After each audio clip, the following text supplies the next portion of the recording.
If I think back to my teenage years and even as far back as my childhood, there were a lot of instances where I would pick up a new activity and attempt tasks. For example, let's say I was learning to ride a bike, and I would happen to fall and graze my knees, or there was some level of risk involved in the activity I was doing. My mother was often very quick to pull me away from that, even though it was something that was important to learn and something that I wanted to do. Maybe the injury or the risk of injury wasn't preventing me from persevering, but my mother's anxiety would inject the anxiety into myself, and I was then more timid when I approached that task again, or in the worst case, I wouldn't approach that task again at all. So you might relate to this. Even a couple of years ago when I started kickboxing, I distinctly remember the first time I showed my mom some sparring footage. I was very proud of myself that I'd gotten into the ring with another man and I had actually learned what being hit meant and the thrill of actually being in that situation. And I just remembered this look of disgust on her face as she was watching the clip. And she told me something along the lines of, "This is stupid, these are just ideas in your head, you want to do this, you're just going there to be hit," and really effectively shamed me for it, even though it's something that I really felt was helping me develop as a young man. So you might have instances like these from your childhood. Now think, how would your father, if he had been around, how would he have reacted to these instances? Let's say you're falling on the bike, or you were showing him some sparring footage from your martial arts and you're being hit in the face, just not doing so well in the task. Well, he'd probably pat you on the back for actually trying, wouldn't he?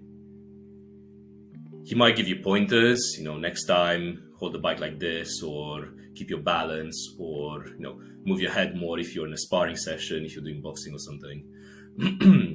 And he would have left you with some constructive advice, but most of all, he would have left you with the willingness to keep pursuing the task until you actually became competent and you would have developed.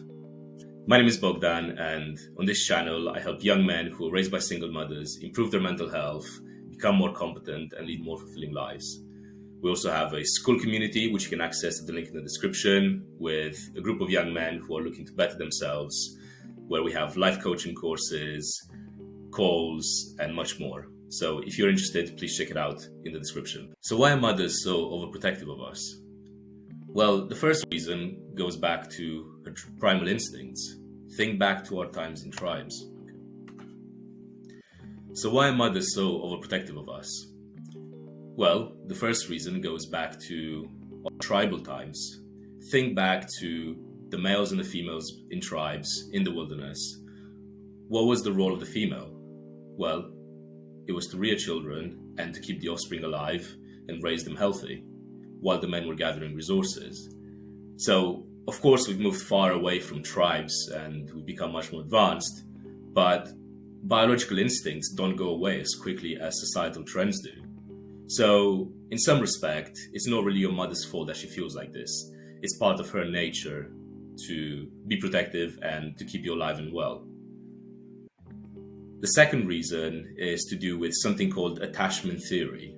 And attachment theory is this concept in psychology which says that the mother-child relationship is a key driving force behind the protectiveness that the mother feels toward the child. Particularly if in your early childhood years you had a good relationship with your mother, she is more likely to be overprotective of you. And in the case of our single mothers, this attachment feeling is massively amplified. The fact that she has raised you on her own means that she feels even more responsible for your well-being, and she's more likely to be overbearing. It's something that you've probably experienced, and I've certainly experienced myself. Now, the third cause is linked to the trauma and hardship that she's probably endured by raising you on her own. Maybe she's had a bad relationship with your father, which led to the family breaking down. Or maybe there wasn't a family to begin with. Maybe she was shunned by the family, by society for divorcing your father. and stigmatized for raising a kid on her own. And maybe she was put down and told that she wouldn't be able to handle the pressure of raising a kid by herself. Either way, she's had to deal with mental and physical challenges to bring you up to where you are.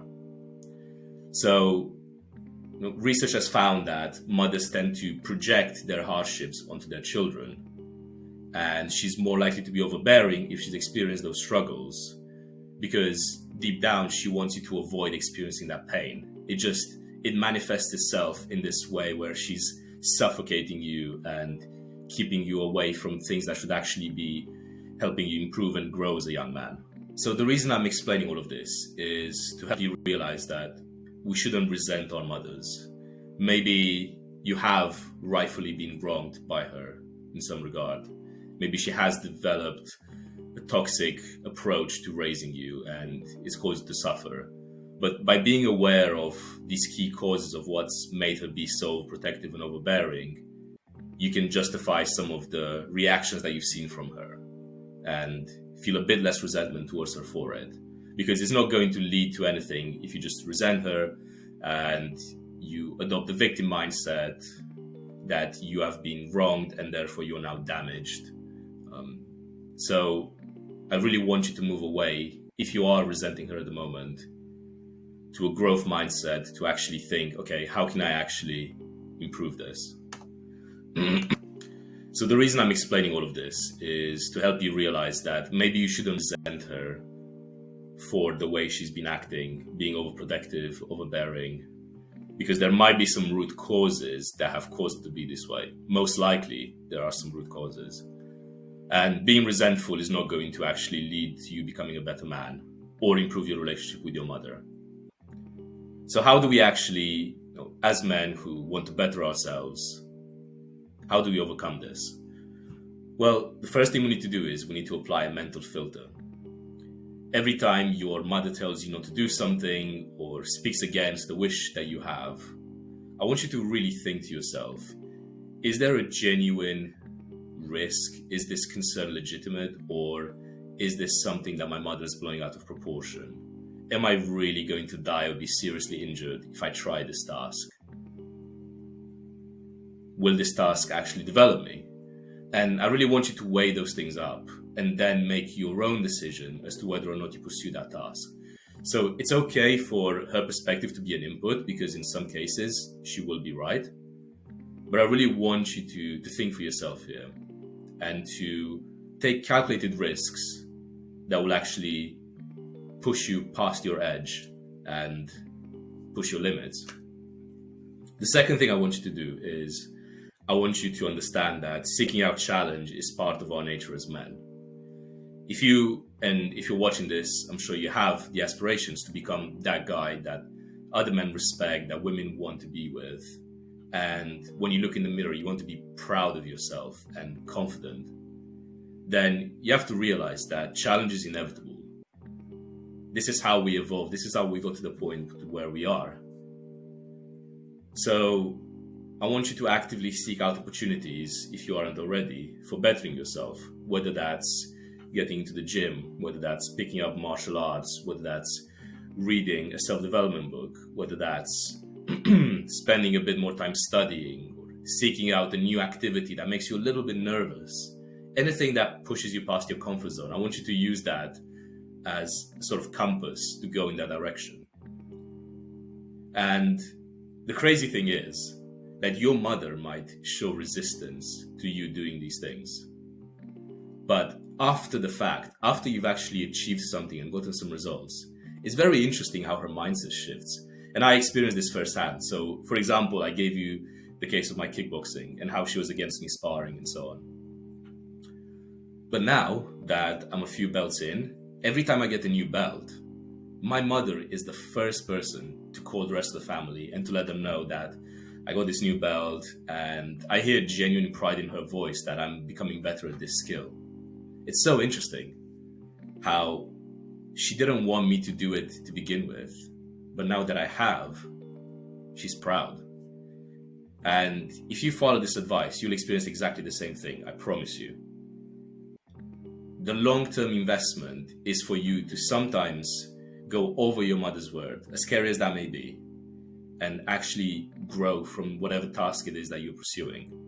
You're doing it for actually bettering your relationship with your mother and becoming that capable man that your wife and your children deserve. So if you can relate to living with an overprotective mother, I'd love to hear about your story down in the comments below. And if you started implementing the advice in this video, I'd also love to hear about how that's gone for you. Once again, if you're interested in our school community, the link is going to be down in the description. We'd love to see you in there. Otherwise, I'll see you in the next video.